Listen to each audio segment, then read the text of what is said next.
மாணவர் அனைவருக்கும் வணக்கம். இன்றைய தேர்வு கொஞ்சம் பேர் நல்லா எழுதியிருப்பீங்க, கொஞ்சம் பேர்த்துக்கு ரொம்ப சிரமமாக இருந்திருக்கும். காலையிலேருந்து தேர்வு முடித்த உடனே மதியம் யாரெல்லாம் கீ போடுறாங்களோ அவங்களுக்கெல்லாம் ஆவலாக எடுத்துகிட்டு பார்த்துருப்பீங்க. நிச்சயமாக அதன்படி ஒரு முடிவுக்கு வந்திருப்பீங்க, எவ்வளோ கட் ஆஃப் வந்தால் கிடைக்கும் அப்படின்ற ஒரு ஆவலோடு நீங்கள் எதிர்பார்த்துட்ருப்பீங்க. ஆனால் எதிர்பார்த்தபடி வினா இருந்ததான்னா நிச்சயமாக என்னுடைய பார்வையில் இல்லை தான். நம்ம ஒரு 15 ஆண்டு கால அனுபவத்தில் உங்களுக்கு தொடர்ச்சியாகவே சொல்லிட்டு வர்றது என்ன அப்படின்னு பார்த்தீங்கன்னா, இந்த தேர்வில் வெற்றி பெறணும் அப்படின்னா தமிழ் மற்றும் மேக்ஸை ரொம்ப தெளிவாக பதற்றம் இல்லாமல் உங்களுக்கு தெரிந்ததை நல்லா பண்ணிங்கன்னா அது ஸ்கோரிங் ஏரியா அப்படின்னு நம்ம சொல்லியிருக்கிறோம். அதன் அடிப்படையில் ஒரு 125க்கு எவ்வளோ போடலாம் அப்படின்றத நீங்கள் சிறப்பாக பண்ணியிருந்தீங்கன்னா உங்களுக்கு தேர்வில் கட்டாயம் வெற்றி கிடைச்சிருக்கும். அதில் மாற்று கருத்து இல்லை. ஏன்னா ஜிஎஸ் ரொம்ப எளிமைன்னு சொல்லிடவே முடியாது, கடினம்தான். ஏன்னா நம்ம என்ன பண்ணியிருப்போம் அப்படின்னா ஸ்கூல் புத்தகத்தை மட்டுமே படிச்சிருப்போம்.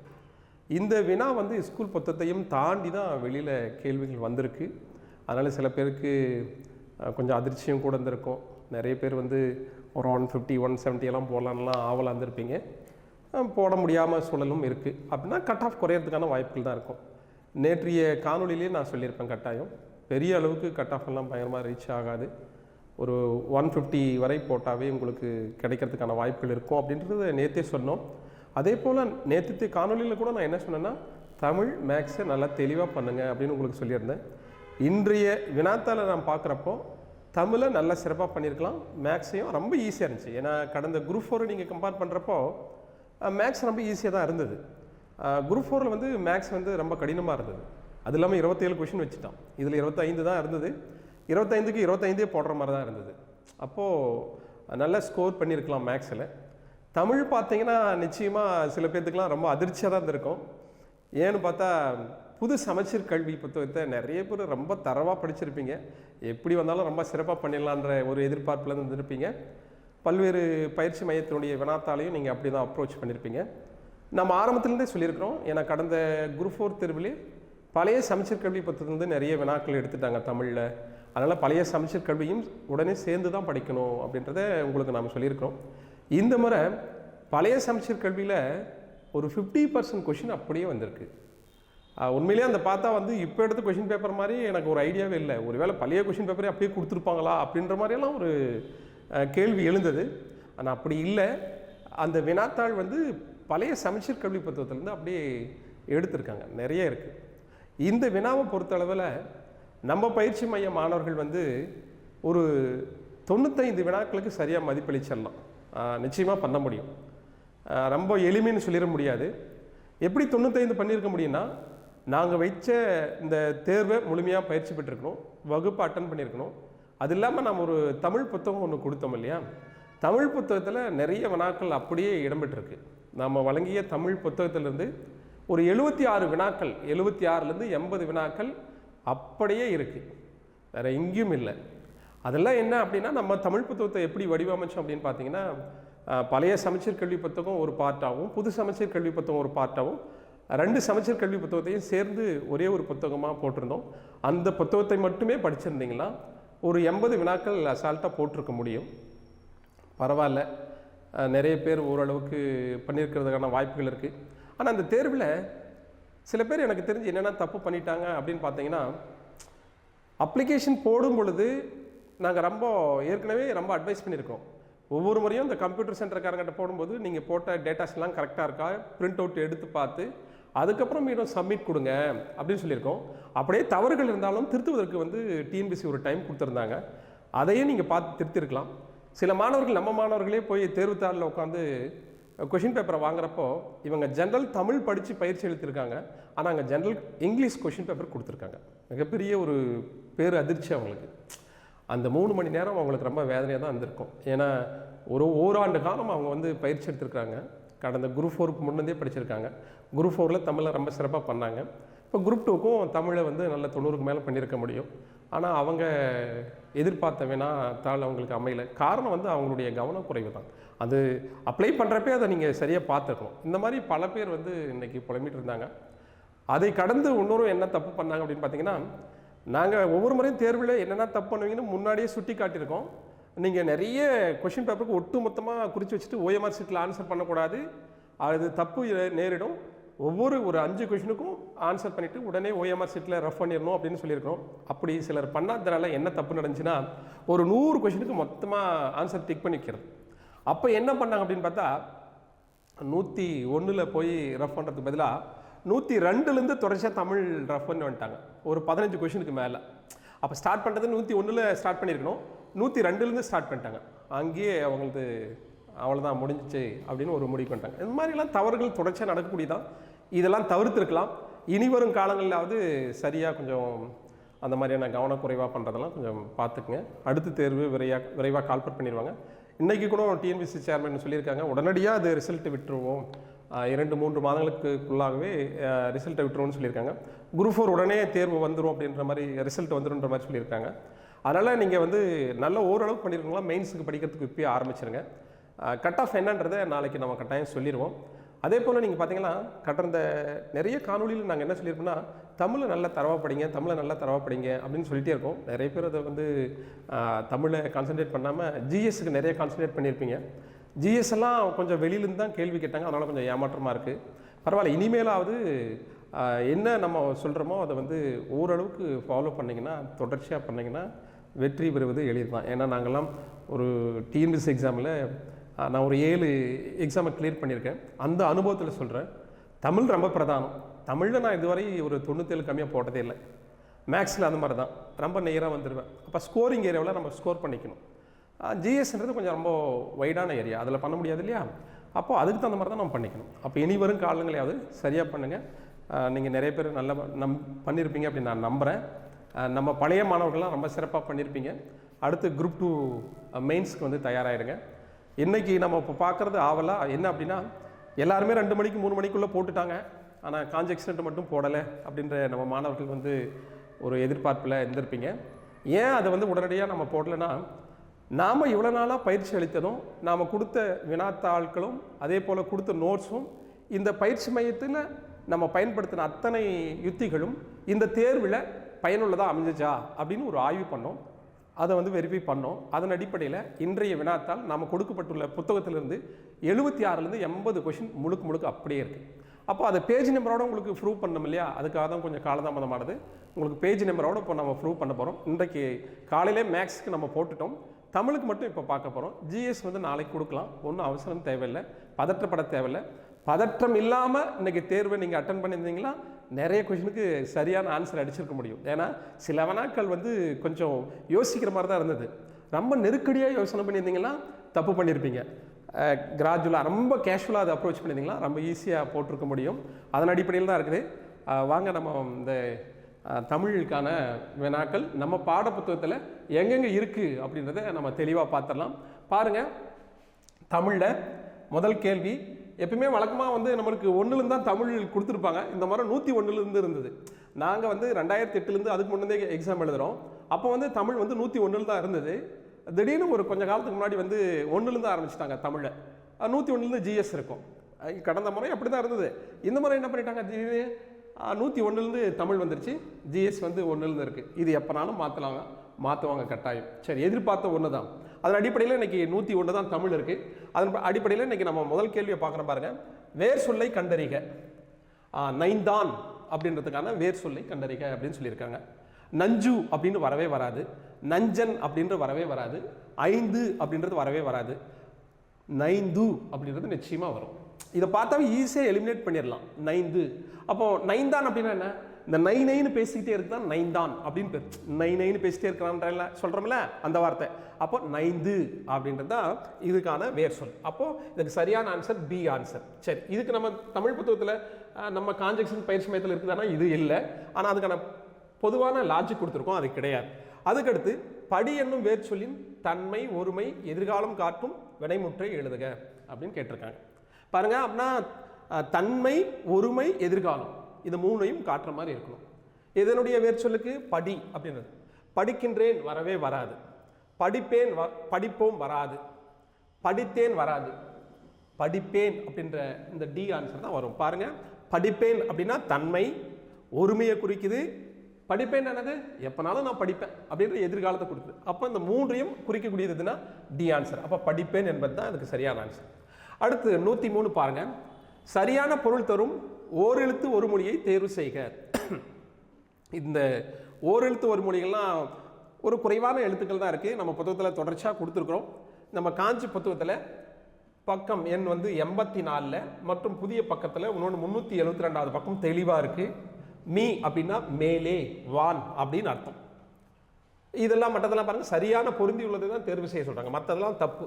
அப்போ மீனா மேலே, உயர்ந்த அப்படின்னா வானம் அப்படின்னு அர்த்தம். அப்போ இதுக்கான விடை எங்கே இருக்குது? நம்ம புத்தகத்தில் 372வது பக்கம் இருக்குது. நீங்கள் நான் சொல்கிறது நம்ம புத்தகத்தை வாங்கி வச்சுருக்கீங்க. தமிழ்நாடு முழுவதும் நிறைய புத்தகங்கள் விற்பனைக்கு கொடுத்துருக்குறோம், நீங்கள் வாங்கி வச்சுருக்கீங்க. அதில் எடுத்து பாருங்கள், பேஜ் நம்பர் 87 மற்றும் 372 இதுக்கான விடை வந்து தெளிவாக கொடுக்கப்பட்டிருக்கும். அதே போல் 102வது இது ஓரெழுத்து ஒரு மொழி, ஒரு மொழிக்குரிய சரியான பொருளை அறிந்து விடையை தேர்வு செய்க அப்படின்னு கொடுத்துருக்காங்க. இதுவும் எங்கே இருக்குது அப்படின்னா 372வது பக்கம் அப்படியே கட்டம் கட்டி எல்லாத்தையுமே கொடுத்துருப்போம். பை அப்படின்னா என்ன, மேனா என்ன, வைனா என்ன, தூணா என்ன அப்படியே கொடுத்துருப்போம். இதுக்கு ரொம்ப தெளிவாக கொடுத்துருக்குது. இதுக்கான ஆன்சர் வந்து பார்த்தீங்கன்னா டி அப்படின்னு சொல்லலாம். என்ன அப்படின்னு பார்த்தீங்கன்னா இங்கே பாருங்கள், பை அப்படின்றது பொருந்த பாருங்க. பையினா இளமை. நம்ம இந்த பேஜில் போனீங்கன்னா எல்லாமே கொடுத்துருப்போம். பையினா இளமை, மே அப்படின்னா அன்பு, வை அப்படின்னா பாருங்க புல் அப்படின்னு அர்த்தம், தூ அப்படின்னா உன் அப்படின்னு அர்த்தம். இது எல்லாமே நம்ம புத்தகத்தில் அத்தனையும் தெளிவாக கொடுத்துருக்கோம், அது பார்த்துக்கங்க. இதுக்கான ஆன்சர் அப்போ டி தான் ஆன்சர். அடுத்து 105வது கொஷின். குமரி கண்ட நோய்க்கு குமரி கொடு, இத்தொடரில் குமரி என்னும் மூலிகை என்ன அப்படின்னு கேட்டிருக்காங்க. குமரி என்னும் மூலிகை வந்து கற்றாழை. இது நம்ம புத்தகத்தில் எங்கே இருக்குது அப்படின்னு பார்த்தீங்கன்னா நம்ம புத்தகத்தில் 268வது புத்தகத்தில் அப்படியே கொடுக்கப்பட்டிருக்கிறது. குமரி என்பது கற்றாழையை குறிக்கிறது, இது பெண்களின் கர்ப்பப்பைக்கு மருந்தாக பயன்படுகிறது அப்படின்ற தகவலை நம்ம இங்கே கொடுத்துருக்கோம். அப்போ இது கற்றாழைன்றது ஆன்சர். 106வது வினாவை பாருங்க, இது பொறுத்துக்க தான் கொடுத்துருக்குறாங்க. இதுவும் நம்ம புத்தகத்தில் எங்கே இருக்குது அப்படின்னு பார்த்தீங்கன்னா 264லேருந்து 205 வரை இருக்குது. இந்த நிறைய பேர் வந்து நம்மளுடைய தமிழ் பெண்களை பற்றி கொடுத்துருப்போம், அறிஞர்களை. அதில் அன்னை முத்துலட்சுமி கொடுத்துருப்போம், மௌலூர் ராமா அமிர்தம்மாம் கொடுத்துருப்போம், பண்டித ரமாபாய் இருக்குது, மலாலா அப்படின்றது நமக்கு தெரியும், ஏன்னா அவங்க பெண் கல்வியை வந்து ஊக்கப்படுத்தினாங்க அப்படின்றது தெரியும். அதே போல் அன்னை முத்துலட்சுமி அப்படின்னு பார்த்தீங்கன்னா அன்னை முத்துலட்சுமி நமக்கு கவனத்துக்கு வர வேண்டியது என்னது, அடையாறில் புற்றுநோய் மருத்துவமனையை ஒன்று ஆரம்பிச்சிருக்காங்க. அப்போ நீங்கள் பார்த்தீங்கன்னா அன்னை முத்துலட்சுமி அப்படின்றது 4க்கு நேராக பொருந்தணும். எது 7 4க்கு நேராக பொருந்தணும். அப்போது 7 4க்கு நேராக பொருந்தது எது, சி மட்டும்தான். அப்போ எடுப்பில் இதே நம்ம மற்றதெல்லாம் எலிமினேட் பண்ணிவிட்டு சிக்கு ஆன்சர் வந்துடலாம், மற்றதெல்லாம் சரியாக பொருந்து பாருங்கள். அடுத்து 107வது தமிழ் இலக்கியத்தில் ஆலவாய் என்னும் பெயர் இவ்வூருக்கு பொருந்தும். எந்த ஊர் அப்படின்னா மதுரை. இது நம்ம புத்தகத்தில் இல்லை, ஆனால் வகுப்புகள் நடத்தும் போது நம்ம சொல்லியிருக்கிறோம். அப்போ மதுரை தான் இதுக்கு சரியான ஆன்சர். அதே போல் ஆங்கில அரசால் வாய்ப்பூட்டு சட்டத்தின் மூலம் மேடைகளில் அரசியல் பேசக்கூடாது என்று தடை விதிக்கப்பட்டவர் யார்? நம்ம புத்தகத்தில் காஞ்சி புத்தகத்தில் பக்க எண் 253 கொடுக்கப்பட்டிருக்குது. இது முத்துராமலிங்க தேவர் அப்படின்னு கொடுக்கப்பட்டிருக்கும். வாய்ப்பூட்டு போட்டு சட்டத்தின் மூலம் மேடைகளில் பேசக்கூடாதுன்னு சொன்னது யாருன்னா முத்துராமலிங்க தேவர். இது நம்ம புத்தகத்தில் 253வது பக்கம் இருக்குது, எடுத்து பார்த்துக்கலாம், நீங்கள் ப்ரூவ் பண்ணுறோம். ரைட். அதே போல் சீரா புராணம் இவருடைய உதவியால் நிறைவுற்றது அப்படின்னு சொல்லுது. இதுவும் நம்ம புத்தகத்தில் எங்கே இருக்குது அப்படின்னு பார்த்தீங்கன்னா பக்கம் 201வது பக்கம். நம்ம கொடுத்துருக்கிற காஞ்சி புத்தகத்தில் தமிழ் கொடுத்துருக்கிற புத்தகத்தில் 201வது பக்கம் இதுக்கான ஆன்சர் சரியாக இருக்குது. இவர் தான் பொருள் உதவியெல்லாம் பண்ணி இதுக்காக நிறைவு பெற்றதுக்கு சப்போர்ட் பண்ணியிருப்பார். யார்? அபுல் காசிம் அப்படின்றவர் தான் சப்போர்ட் பண்ணியிருக்கிறார். சரி. அடுத்து 110வது 2 அடிகள் கொண்ட டேஸ்யால் தொடுக்கப்படும் செய்யுள் வகை கன்னி ஆகும். இதுக்கும் தெளிவாக கொடுத்துருக்கணும். எங்கே கொடுத்துருக்குறோம்? நம்ம புத்தகத்தில் 327வது பக்கத்தில் கொடுத்துருக்கோம். அதாவது கண் போன்ற 2 பகுதிகளை தொடுக்கக்கூடியது எப்படி மாலையாக அமையுமோ அது போல தான் இந்த வார்த்தைகள் அமைன்றது எதுகையில் கொடுத்துருக்குறாங்க. அது நம்ம புத்தகத்தில் எங்கே இருக்குன்னா 327வது பக்கம் கொடுக்கப்பட்டிருக்கிறது. அதே போல் பொறுத்துக விசும்பு. விசும்புன்னா உங்களுக்கு என்னன்னு தெரியும்? துளை, கனல், களிறு, மறுப்பு, ஏதாவது ஒன்றை கண்டுபிடிச்சிடலாம் ஈஸியாக நீங்கள். சரியா? விசும்புன்னா வானம், விசும்புன்னா வானம். களிறுன்னா யானைன்னு தெரியும், மறுப்புனா தந்தன்னு தெரியும். ஏதாவது மற்றது தெரியலனா கூட ஈஸியாக கண்டுபிடிச்சிடலாம். கனல்னா நெருப்பு அப்படின்னு தெரியும். அப்போ இதை மேட்ச் பண்ணி பார்த்தோம்னா ஈஸியாக கண்டுபிடிச்சிடலாம். பாருங்கள், இது எங்கே இருக்குது அப்படின்னா நம்ம புத்தகத்தில் 24வது முதல் 37வது பேஜ் வரை கொடுக்கப்பட்டுள்ளது. இதில் அறிஞர் பொருளை ஈஸியாக கொடுத்துருப்போம். அதை நீங்கள் எடுத்து பார்த்துக்கலாம். அப்போ விசும்புன்னா என்னது? வானம். விசும்பு வானம்னா 4. அப்போ 4 எது பொருந்து பாருங்கள், ஏக்கு நேரம் 4 2 பொருந்தது. ஏவும் இருக்குது, அடுத்து சி இருக்குது. அப்போ எது வராது? பி வராது, டி வராது. அதுக்கு அடுத்து பார்க்குறோம் நம்ம. சரி, இதெல்லாம் எனக்கு எதுவுமே புரியல. கனல்னா நெருப்பு அப்படின்னு தெரியுது. அப்போது 3க்கு நேராக சிக்கு நேராக 2 இங்கே தான் வருதா அப்படின்னா சிக்கு நேராக 2. அப்போ 2மே 2ன்னு வருது. அது களிறு அப்படின்னா என்னது? களிறுனா யானை. அப்போ டியில் வந்து என்ன வரணும்? 3 வரணும். டியில் பாருங்கள் 3 அப்படின்னா ஏ தான் வருது. அப்போ சி அடிபட்டு போயிருது. அப்போ இதுக்கான ஆன்சர் என்ன? ஏ தான் ஆன்சர் இதுக்கு. அதுக்கு அடுத்து கீர்த்தனை டேஸ் வகைகளும் ஒன்றாகும். இது நம்ம எங்கே கொடுத்துருக்கோம் அப்படின்னா, அதாவது இலக்கியங்கள் நடத்துகிறப்போ பக்தி இலக்கியங்கள் அப்படின்னு ஒரு டாபிக் நம்ம சொல்லியிருப்போம். சங்க இலக்கியங்கள், பக்தி இலக்கியங்கள் இதெல்லாம் சொல்லியிருப்போம். அப்போ சொல்கிறப்ப தான் இதை பற்றி சொல்லியிருக்கோம். பக்தி இலக்கியத்தை தான் கீர்த்தனை அப்படின்னு சொல்லியிருப்பாங்க. இது நம்மளுடைய பயிற்சி மையத்தினுடைய மாதிரி தேர்வுகளையும் வச்சுருக்கிறோம். அப்போ கீர்த்தனை தான், கீர்த்தனை என்பது என்னது? பக்தி இலக்கியம் வகைகளும் ஒன்றாகும். அப்போ இதுக்கான ஆன்சர் சி என்பது ஆன்சர். அதே போல் வஞ்சித்தலைக்குரிய சீரமைப்பு இது எங்கே இருக்குன்னா நம்ம புத்தகத்தில் 17வது பக்கமே இருக்குது. நீங்கள் புத்தகத்தை ஒவ்வொரு முறையும் நான் சொல்லும் போதும் எடுத்து பார்த்துக்கலாம். ப்ரூவ் பண்ணுறோம் நாங்கள். அதை பார்த்துங்க. காஞ்சி புத்தகத்தில் பக்கம் எண் 17 இருக்குது. என்னது? தேமாங்கனி புளிமாங்காய் அப்படின்றது இதுக்கான விடையாக இருக்குது. அடுத்து 114வது கேள்வி, சொல்லின் வகைகளை கண்டறிக அப்படின்னு கொடுத்துருக்கோம். இது நம்ம புத்தகத்தில் எங்கே அப்படி இருக்குது அப்படின்னு பார்த்தோம்னா 92வது பக்கத்தில் இருக்குது. அப்படின்னா என்ன? அதாவது சொல்லின் வகையறிக கண்டறிக அப்படின்னா வெண்மை. இது நல்லா தெரியும். வண்ண பண்பு பெயர் அப்படின்றது தெரியும். இது இந்த எக்ஸாம்பிள் அப்படியே கொடுத்துருக்கோம். வெண்மை வண்ண பண்பு பெயர் அப்படின்றது தெளிவாக கொடுத்துருக்கோம். அதை நீங்கள் பார்த்துக்கலாம். அப்போ இதுக்கான ஆன்சர் என்ன? C answer. அடுத்து வஞ்சி விருத்தம் என்பது என்ன அப்படின்னு பார்த்தீங்கன்னா, இதுக்கான விளக்கம் எங்கே கொடுத்துருக்கோம் நம்ம புத்தகத்தில் பார்த்தீங்கன்னா பேஜ் நம்பர் 17 கொடுத்துருக்கோம். சிந்தடி நான்காய் ஒரு பொருள் மேல் ஒரு செய்யுள் மட்டும் வருவது அப்படின்ற ஆன்சர் கொடுத்துருக்கோம். சி இருக்கு. இதுக்கான இல்லை பி இதுக்கான ஆன்சர் பக்கம் எண் 17 நீங்கள் பார்த்துக்கலாம். அதே போல் 116வது கேள்வி, எழுத்து வகை அறிந்து பொறுத்துக அப்படின்னு கொடுத்துருக்காங்க. இது நம்ம புத்தகத்தில் இல்லை, ஆனால் நம்ம தேர்வில் வச்சுருக்கோம். இதுக்கு விளக்கமும் கொடுத்துருக்கோம். அதன் அடிப்படையில் எது அப்படின்னு பார்த்தீங்கன்னா ஏ தான் இதுக்கான ஆன்சர். இது ரொம்ப எளிமையானது தான், ஏ தான் ஆன்சர். சரி, அடுத்து தமிழ் சொல்லாராய்ச்சியில் உச்சம் தொட்டவர் யார் அப்படின்னா தேவநாய பாவனார் தான். இது 251வது பக்கம் நம்ம புத்தகத்தில் இடம் போட்டிருக்கு. உங்களுக்கு நல்லாவே தெரியும். அதே போல் 118வது கேள்விக்கு உவேசா அவர்கள் தனது வாழ்க்கை வரலாற்றை தொடராக எழுதிய இதழ் எது அப்படின்னு கேட்டிருக்காங்க. அது புத்தகத்தில் தெளிவாக குறிப்பிடலை, ஆனால் ஆனந்த விகடன் அப்படின்ற புத்தகத்தில் இருக்குது அப்படின்றத நம்ம தேர்வில் சொல்லப்பட்டிருக்கிறோம். நம்ம வினாத்தாளில் சொல்லப்பட்டிருக்கு. இது ஆனந்த விகடன் தான் இதுக்கான பதில். அதே போல் 119வது தமது தமிழ் கட்டுரையின் வழியாக தமிழை உயர்தனி செம்மொழி என்று பெருமைப்படுத்தியவர் யார் அப்படின்னு கேட்குறாங்க. உயர்தனி செம்மொழினாவே நம்ம தெரியும் பரிதிமார் கலைஞர் அப்படின்னு. இதுக்கான விடை எங்கே இருக்குன்னா 245வது பக்கம் உயர்தனி செம்மொழி அப்படின்னு தனியாக ஒரு டாபிக் கொடுத்துருப்போம். அதில் பரிதிமார் கலைஞரை பற்றி சொல்லியிருக்கோம். அப்போ அதுக்கான விடை எங்கே இருக்குது அப்படின்னா 245வது பக்கம் இருக்குது. இதுக்கான விடை வந்து பரிதிமார் கலைஞர் அப்படின்னு நம்ம பார்க்குறோம். அதே போல் 120வது கேள்வி, பருப்பொருள் திணையின் பெயரை தாங்கிய நீதி நூல் எது அப்படின்னு கேள்வி கேட்டிருக்காங்க. இதில் முதுமொழி காஞ்சி. இது எங்கே இருக்குது அப்படின்னா நமது அதாவது புத்தகத்தில் 136வது பக்கம் இடம்பெற்றிருக்கு. இது அப்படியே தெளிவாக கொடுத்துருக்கோம். அதை நீங்கள் பார்க்கலாம். அதே போல் வெண்குடை என்பதற்கான இலக்கண குறிப்பு தருக. இது எங்கே இருக்குது? பக்கம் எண் 99. நம்மளுடைய புத்தகத்தில் 99வது பக்கம் இருக்குது. அப்படின்னா பண்பு தொகை. வெண்கொடை அப்படின்னா வெண்மை ப்ளஸ் கொடை, அது பண்பு தொகை நமக்கு நல்லாவே தெரியும். அரை அதுக்கடுத்து 122வது கேள்வி பாருங்கள். திரிகடுகம் என்ற நூலின் ஆசிரியர் இது நல்லாதனார், நமக்கு நல்லாவே தெரியும்.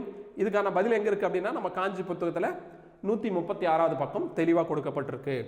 அடுத்து சிருங்கி பேரம் நகரில் வாழும் தலைவன் யார் அப்படின்றது தான் கேள்வி. இதுக்கான விடை வந்து நமது புத்தகத்தில் பக்கம் எண் 141 குகன் என்பது பதில் கொடுக்கப்பட்டிருக்குது. அப்போ இதுக்கான விடை வந்து குகன், பி ஆன்சர். சரி, அநேகன் என்ற சொல் யாரை குறிப்பதாகும் அப்படின்னு கேட்குறாங்க. பட் இது புத்தகத்தில் இடம்பெறல. நம்மளுடைய டெஸ்ட்டில் நம்ம சொல்லியிருக்கோம் ராமனை தான் குறிக்கிறாங்க அப்படின்றத நம்ம சொல்லியிருக்கிறோம். ஓகே, அதுக்கு அடுத்தபடியாக 125வது கேள்வி, நிழல் போல தொடர்ந்தான் இது எவ்வகை உவமை அப்படின்னு கேட்டிருக்காங்க. இது நம்ம புத்தகத்தில் இடம்பெறல, இருந்தாலும் கிளாஸில் நடத்துகிறப்ப நம்ம சார் சொல்லியிருக்காங்க வடிவ உவமை அப்படின்னு சொல்லியிருக்காங்க. சி இதற்கான ஆன்சர். அடுத்து 126வது கேள்வி, பின்வரும் உவமையின் பொருத்தமான பொருளை தெரிவு செய்க. எடுப்பார் கைப்பிள்ளை உவமையால் விளக்கப்பெறும் பொருள் அப்படின்னு ஒரு லிஸ்ட் கொடுத்துருக்கோம். அதில் பட் வந்து இந்த எடுப்பார் கைப்பிள்ளை அப்படின்ற வார்த்தை கொடுக்கல, மற்றதெல்லாம் படிச்சிருந்தா கொஞ்சம் ஈஸியாக அடிச்சிருக்கலாம். நம்ம தேர்வில் வைக்கிறப்போ இதை கொடுத்துருக்கோம். எடுப்பார் கைப்பிள்ளைனா யார் எதை சொன்னாலும் அப்படியே கேட்பது, யார் சொன்னாலும் அப்படியே கேட்குறது, அதான் எடுப்பார் கைப்பிள்ளை அப்படின்னு சொல்கிறாங்க. அப்போ ஈஸியாக பார்த்து இதெல்லாம் தெரிஞ்சுக்கலாம். அப்போ இதுக்கான ஆன்சர் என்ன? C answer. சரி, அப்துல் நேற்று வருவித்தான் எவ்வகை வாக்கியம் என்பதை கண்டறிக. இந்த வாக்கிய வகைகளை நம்ம புத்தகத்தில் 113வது பக்கம் கொடுத்துருக்குறோம். இது அப்துல் நேற்று வருவித்தான் அப்படின்னா, வருவித்தான் அப்படின்னா பிறவனை வாக்கியம் அப்படின்னு சொல்லலாம். இது பி ஆன்சர், இதுக்கான ஆன்சர். அடுத்து பாருங்க, 128வது கேள்வி என்ன சொல்லியிருக்கிறாங்க? பின்வரும் ஆங்கில சொல்லுக்கு இணையான தமிழ் சொல்லை தேர்வு செய்க. இது ரொம்ப சிம்பிளுங்க. நீங்கள் சிலபஸை படிச்சிருந்தா கூட நீங்கள் தெரிஞ்சிருக்கோம். ரொம்ப ஈஸியாக சொல்லியிருக்காங்க. ரீநேஷனேஷன் அப்படின்னு சொல்லலாம். இதில் நீங்கள் பாருங்கள், நம்மளுடைய சிலபஸில் மறுமலர்ச்சி அப்படின்றத கொடுத்துருப்பாங்க. நம்மளுடைய புத்தகத்திலையுமே நம்ம கொடுத்துருக்கோம். காஞ்சி எக்ஸ்டெண்ட் புத்தகத்தில் பக்கம் எண் 635வது பக்கத்தில் தொகுதி 2ன்னு ஒன்று கொடுத்துருக்கோம். ஃபஸ்ட்டு தொகுதி 1ன்னு ஒன்று கொடுத்துருக்கோம், தொகுதி 2ன்னு ஒன்று கொடுத்துருக்கோம். அதில் இதுக்கான விடை மறுமலர்ச்சி அப்படின்னு தெளிவாக இருக்கும். புது சமச்சீர் கல்வி புத்தகத்திலேருந்து இதை எடுத்திருக்காங்க. பட் இது அதை படிக்கலாம் கூட இந்த சிலபஸை ஆங்கிலத்தில் வாசிச்சிருந்தீங்களா இதை ஈஸியாக கண்டுபிடிச்சிருக்கலாம். சரியா? ரைட். இது 8th யூனிட்டில் உங்களுக்கு வரும், ஈஸியாக கண்டுபிடிச்சிருக்கலாம். 8th யூனிட்டில் இருக்குது, யூனிட் 7ல் இருக்குது. அடுத்து பாருங்கள், 129 கொஸ்டின், பிழையான இணையை கண்டறிக. தப்பாக இருக்கிறது என்ன இதில் அப்படின்னு கேட்குறாங்க. கல்லில் நார் உரித்தல் தான் தப்பாக இருக்குது. ஆயிரங்காலத்து பயிர் நீண்ட காலமாக இருப்பது. காணல் நீர் இல்லாத ஒன்றை சொல்கிறது தான் காணல் நீர். கம்பி நீட்டுதல், விரைந்து வெளியேறுதல். அப்போ இதில் எது தவறானது? கல்லில் நார் உரித்தல் அப்படின்றது தான் இது தவறானது. இது நம்ம புத்தகத்தில் 463வது பக்கம் இடம்பெற்றிருக்குது. அதே போல் 130வது கேள்விக்கு பாருங்கள், சந்தி பிழையற்ற தொடரை தேர்ந்தெடுத்து எழுதுக. நான்லாம் படித்து எழுதும்போது கூட சந்தி பிழையை கணக்கிலே வச்சுக்க மாட்டேன். சந்தி பிழை ஒரு 2-3 கொஸ்டின் வருதுன்னா எப்படினாலும் தவறுகள் வந்துடும். பிழையற்ற தொடரை தேர்வு செய்க அப்படின்னு தலைப்பு நமக்கு ஒன்று இருக்குது. அதில் வந்து ஒருமை பன்மை பிழை நீக்குதல் இதெல்லாம் இருக்கும். அதுபோல் இந்த சந்தி பிழை அப்படின்றது நிச்சயமாக அது கொஞ்சம் கடினம் தான். ஏன்னா சந்தி பிழை எங்கே மிகும் மிகாது அப்படின்றத, வல்லினம் எங்கே மிகும் மிகாது அப்படின்றத ஒரு 20 வகைகள் இருக்கும். அதெல்லாம் படிக்கவே முடியாது. அதனால் கொஞ்சம் ஒதுக்கிடுவோம். கொஞ்சம் அதை ஆழ்ந்து கவனிச்சோம்னா ஈஸி தான் இது. சரியா? அப்போ இதுக்கான ஆன்சர் கூட நீங்கள் எதில் இருக்குது அப்படின்னு பார்த்தீங்கன்னா டீல் இருக்குது. கடற்கரையில் உப்பு காய்ச்சுதல் நடைபெறுகிறது. மலைப்பகுதிகளில் மலைப்பயிர்களும் நிலப்பகுதிகளில் உழவு தொழிலும் நடைபெறுகின்றன அப்படின்றதுக்கான இதுதான் சரியா இருக்கு. சரி, பிழையற்ற தொடர் இதுதான். அடுத்து தவறான இணையை கண்டறிக அப்படின்னா தப்பாக இருக்கிறத தேர்ந்தெடுக்கணும் அப்படின்னு அர்த்தம். இதில் பாருங்க, தவறானது அப்படின்னா முரணி, உடன்பாடு அப்படின்றது தான் தவறான இணையாக இருக்குது. 131வது. அடுத்து 132வது, தெம்மாங்கு பிரித்து எழுதுக. இது கூட நம்ம புத்தகத்தில் எங்கும் இல்லை. ஆனால் இதை எல்லாருமே நிறைய பேர் இது தப்பு பண்ணுறதுக்கான வாய்ப்புகள் இருக்குது. சின்ன தே தான் இருக்குது, தெம்மாங்கு அப்படின்னு தான் இருக்குது. அப்போ சின்ன தே இருக்கிறத மட்டும் தான் ஆப்ஷனில் செலக்ட் பண்ணியிருப்பாங்க நிறைய பேர். தென் ப்ளஸ் பாங்கு, தென் ப்ளஸ் மாங்கு, இதுதான் செலக்ட் பண்ணியிருப்பீங்க. இதுவும் செலக்ட் பண்ணுறதுக்கான வாய்ப்புகள் ரொம்ப குறைவாக இருந்திருக்கும். அப்போ மீனிங் புரிஞ்சிருந்தா தான் நமக்கு பண்ணியிருக்க முடியும். அப்போ இதுக்கான ஆன்சர் என்னன்னா தேன் ப்ளஸ் பாங்கு அப்படின்னா டி தான் இதுக்கான ஆன்சர். 132க்கு டி தான் ஆன்சர். இதுவும் நம்ம புத்தகத்தில் இடம்பெறல. ஆனால் அடுத்த கேள்வி பாருங்க, எல்லில் தயலம்போல் எங்கும் நிறைபொருளை உள்ளில் துதித்தே உணர்வடைந்து போற்றியரே அப்படின்றது இங்கே பாருங்க. சித்தர் வழிபாட்டில் தான் சொல்கிறாங்க. சித்தர்களை பற்றி நம்ம பழைய சமச்சீர் கல்வி புத்தகத்தில் நிறையா இருக்குது. இது நம்ம காஞ்சி எக்ஸலண்ட் புத்தகத்துலேயும் கொடுத்துருக்குறோம். பேஜ் நம்பர் 190 இடைக்காட்டு சித்தரில் அந்த பகுதியில் கொடுக்கப்பட்டிருக்குது. இதுக்கான ஆன்சர் வந்து பி தான் ஆன்சர், இடைக்காட்டு சித்தர்.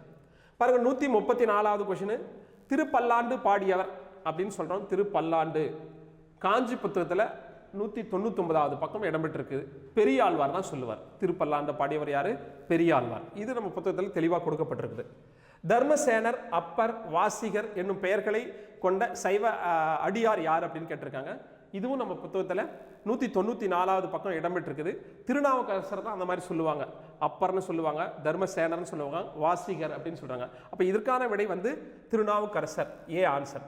சரி, தமிழ் 3000 எனப்படும் நூலை இயற்றியவர் யார்? இதுவும் நம்ம புத்தகத்தில் 197வது பக்கம் இருக்கு.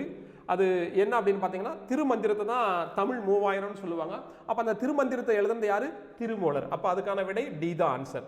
அதுக்கடுத்து 137வது வினாவை நம்ம பார்க்குறோம். இன்று நாம் உணர்கின்றோம் தம்பி, எத்தனை இன்னல்களுக்கிடையே தள்ளப்பட்டிருப்பினும் இந்த பொங்கற் புது நாளில் மட்டும் நமக்கு ஒரு மகிழ்வு என்று உரையாற்றியவர் யார் அப்படின்னு கேட்குறாங்க. இது 10th புக்கில் இருக்குது, பழைய புத்தகத்தில் இருக்கும். தம்பிக்கு கடிதம் என்ற தலைப்பில் வந்து அறிஞர் அண்ணா எழுதியிருப்பாப்படி. இது எங்கே நம்ம புத்தகத்தில் இருக்குது அப்படின்னா, பேஜ் நம்பர் 227ல் தம்பிக்கு கடிதம் என்ற பகுதியில் பார்க்கலாம். அதுக்கான ஆன்சர் வந்து அறிஞர் அண்ணா அப்படின்னு சொல்லலாம். அடுத்து சென்றியூ மற்றும் லெமரை கூ என்ற புதிய வடிவங்களில் தமிழ் கைவிதைகளை தந்தவர் யார் அப்படின்னு கேட்டிருக்காங்க. நம்ம தமிழ் புத்தகத்தில் இந்த வரிகள் அப்படியே இடம்பெற்றிருக்கு. எத்தனாவது பக்கம்னா 497வது பக்கம். இதை சென்றியூன்றதுக்கு பதிலாக தென்றியூ அப்படின்னு தவறுதலாக பிரிண்ட் ஆகிருக்கு. அதை நம்ம கிளாஸில் சொல்லியிருக்கோம். இது தே அல்ல, சே அப்படின்னு சொல்லியிருக்கோம். அப்போ திருத்தி இருக்கிறாங்க. அப்போ சென்றியூ மற்றும் லெமரை கூ என்ற வடிவங்களில் தமிழ் கவிதைகள் தந்தவர் யார் அப்படின்னு பார்த்தோம்னா, கவிஞர் ஈரோடு தமிழன்பன் அப்படின்றதுக்கான பதில் சரியாக கொடுக்கப்பட்டிருக்கு. நம்ம புத்தகத்தில் தெளிவாக இருக்கு. சரி, அடுத்து பாவலர் மணி என்னும் பட்டம் பெற்றவர் யார்? கவிஞர் வாணிதாசனை தான் பாவலர் மணி அப்படின்னு சொல்லுவாங்க. பாவலர் ஏறு அப்படின்னு சொல்லியிருப்பாங்க.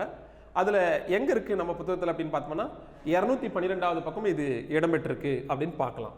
சரி, 140வது கொஸ்டின் வந்துட்டோம். பின்வருவற்றுள் அகர வரிசைப்படி எழுதப்பட்ட நவமணிகளை தேர்வு செய்க. ஆமாம், நவமணிகள் தெரியும். நான் அந்த அகர வரிசை உங்களுக்கு ஏற்கனவே ஒரு ஷார்ட்கட்டில் உங்களுக்கு நான் கொடுத்துருந்தேன். அகர வரிசைப்படியே எப்படி கண்டுபிடிக்கலாம் அப்படின்னு. அதை பயன்படுத்தியிருந்தா கூட கண்டுபிடிக்கலாம். அந்த லாஜிக்கே தேவையில்லை, பார்த்த உடனே ஈஸியாக கண்டுபிடிக்கலாம். இங்கே பாருங்கள், இப்போ நீ ஃபஸ்ட்டு வருமா இல்லை கா வருமா, எந்த வரிசை முதல்ல வரும் அப்படின்னு பார்த்தோம்னா, கா வரிசை தான் முதல்ல வரும். அப்படி பார்த்தோம்னா நீ வராது, அதனால ஏ வந்து எலிமினேட் பண்ணிடலாம். அதுக்கடுத்து கோ, இங்கேயும் கோ தான் வருது, இங்கேயும் கோ தான் வருது. அப்போ இந்த 3ல் ஏதாவது ஒன்று தான் இருக்கணும். அடுத்த வரிசையை நான் பார்க்குறேன். இங்கே பார்க்குறேன், கோவுக்கு அடுத்து நீளம் இருக்குது, இங்கேயும் நீளம் இருக்குது, இங்கேயும் நீளம் இருக்குது. சரி, ரைட். அப்போ எது வரும்? இது ரெண்டுமே பாருங்கள், கோமேதகம் நீளம், கோமேதகம் நீளம், கோமேதகம் நீளம். அப்போது இப்பயும் நான் வந்து எலிமினேட் பண்ண முடியல. அதுக்கடுத்து பாருங்கள், நீளத்துக்கு அடுத்து புஷ்பராகம் அப்படின்னு இருக்குது. அப்போது அகரவரிசைப்படி நம்ம பார்த்தோம்னா பா தான் ஃபஸ்ட்டு வரணும், அதுக்கு அடுத்து எழுத்து தான் பூ வரணும். அப்போ இது முதல்ல கோமேதகம் முதல்ல வரணும், இரண்டாவது நீளம் வந்திருக்கணும். அதன்படி பார்த்தோம்னா கரெக்டாக பிலையும் சரியாக இருக்குது, சிலையும் சரியாக இருக்குது, டிலையும் சரியாக இருக்குது. அதுக்கடுத்து வார்த்தைகளை நான் பார்க்குறேன். அப்படி கவனிக்கிறப்போ பா வரிசை தான் முதல்ல வரணும், பாவினுடைய இணை எழுத்து அடுத்து பூன்றது. அப்போ பாதான் முதல்ல வர்றது இதுல மட்டும்தான் இருக்கு. அப்ப இங்கேயும் பாருங்க பூ இருக்கு, இங்கேயும் பூ இருக்கு. அப்ப இது ரெண்டுமே வராது, எலிமினேட் பண்ணிட்டேன். அப்ப 3வது வார்த்தையில எலிமினேட் பண்ணிட்டேன். அப்ப எதுதான் வரணும்? பி தான் வரணும். கோமேதகம், நீலம், பவளம், புஷ்பராகம், மரகதம், மாணிக்கம், முத்து, வைடூரியம், வைரம். அப்ப இதுதான் ஆன்சர், இதுதான் சரியான ஆன்சர். பார்த்த உடனே ஈஸியா கண்டுபிடிச்சிடலாம். 140க்கு அப்ப பி ஆன்சர். அதுக்கடுத்து பாருங்க, வினையச்சம் கண்டறிக. வினையச்சம், பெயரச்சம், இதை பற்றி எங்கே நம்ம புத்தகத்தில் இடம்பெற்றிருக்கு அப்படின்னு பார்த்தீங்கன்னா பேஜ் நம்பர் 89ல் இது இடம்பெற்றிருக்கு. வினையச்சம் அப்படின்னா கண்டறிக. ஓடினான் அப்படின்னு வினைமுற்று முடிஞ்சு போச்சு, ஓடும் அப்படின்றது வினை, ஓடிய அப்படின்னா பெயரச்சம், ஓடி அப்படின்னா தான் வினையச்சம். அப்போ இதுக்கான விடை என்னன்னா ஓடி அப்படின்றதான் டி தான் ஆன்சர் இருக்கு, வினையச்சம். அதுக்கடுத்து பாருங்க, வினைமுற்றை தேர்வு செய்யுக. அதுவும் நம்ம புத்தகத்தில் 89வது பக்கம் கொடுத்துருக்குறோம். தெளிவாக நீங்கள் மீண்டும் கூட ஒரு முறை எடுத்து பார்த்துக்கலாம். வா என்பதற்கான வினைமுற்றை தேர்வு செய்ய சொல்றான். பாருங்க, வா அப்படின்னா வந்தனன், அது இல்லை, சரி வராது. வந்து அப்படின்னா என்னது? வினையச்சம். வந்தான் அப்படின்றதான் வினைமுற்று, வந்த அப்படின்னா பெயரச்சம். அப்போ இதுதான் வரணும், சி தான் ஆன்சர். அப்போ வா என்பதற்கான வினைமுற்று என்னது? வந்தான் அப்படின்னு சரியான ஆன்சரை நம்ம தேர்வு செஞ்சிருக்கலாம். அதே போல 143வது பாருங்க, 143வது கேள்வி. வழக்கறிஞராக பணியாற்றிய தமிழ் கவிஞர் நம்மளுடைய புத்தகத்தில் எங்கே இருக்குது அப்படின்னா 554வது பக்கத்தில் இடம்பெற்றிருக்கு. இதுக்கு நான் பிச்சைமூர்த்தி தான் இதுக்கான விடை. சரி, அதுக்கடுத்து பாருங்க, பொறுத்துக்கல.